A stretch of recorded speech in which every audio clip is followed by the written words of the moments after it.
انسان سره ګوره مناسب هم نه ده چې دی جهنم ته لاړ شي. تا ته کمې ده څه دی؟ ستا قانون پکار دی که نه؟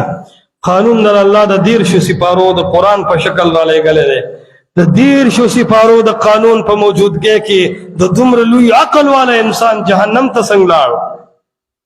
بیا د دې قانون دپاره د ترجمان پکارو. د امام راضي په تفسیر د کار نه کېدو، ابن کثیر د نو خخ، قرطبی دی نو خخ، رجال د خلکو دی نو خخ.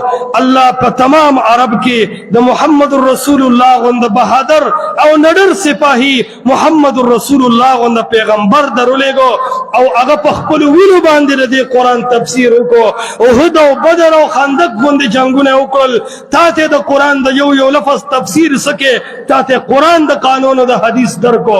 په مخ د ځمکې د اسلام جنډې ولګولې او په هر ځای کې د قرآن قوانین تعالی نافذ کړل. د دنیا نه لاړ، هغه د قرآن او د سنت نافذ شوی قانون تا کوم ځای ته وغورځاو؟ ستانه مغرب په هغې قانون باندې راغی، تانه جمهوریت په هغه قانون باندې نافذ شو، تانه امریکا په هغه قانون باندې نافذ شو، تانه ډیموکراسي والا او تانه کمونیسټ او سیکولر خلکو هغه قانون واغستو. ته به په کومو سترګو دربار کې مخکې لګېږي؟ د کمې ښځې په سر باندې او د کمې خور په سر باندې چې محمد مصطفی د حیا لوپټه کې خدا مغرب راغی او هغه خور ستانه په جیل کې بندیوان کړه، ته به هم رب سره مخامخ کېږي؟ عرض دا چې ګوره خوند هم نه کوي چې د 13 سپارو د قرآن په شانتې قرآن په موجودګۍ کې مسلمان جهنم ته ځي. او بیا د دې قرآن د تفسیر دپاره الله محمد رسول الله غونده کې شخصیت راولېږو. بیا هم ته پوه نه شوې؟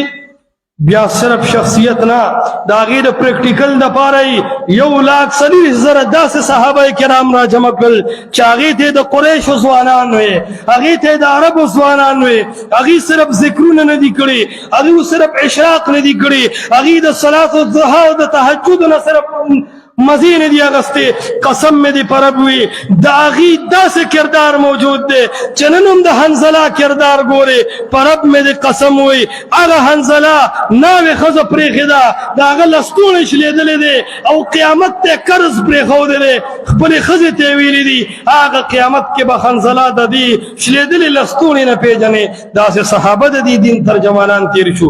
بیا ولې ته جهنم ته ځې؟ بیا مسلمانانو کې الله داسې خلق پیدا کړي دي چې دې قرآن سنت ته دعوت ورکړی دی او د مسلمانانو عقیده د مسلمانانو عمل دا یې واضح کړی دی. ورونو دین زمون قرآن او حدیث ته دا موجود دی، ولې مسلمان وایي زه نه پوهېږم؟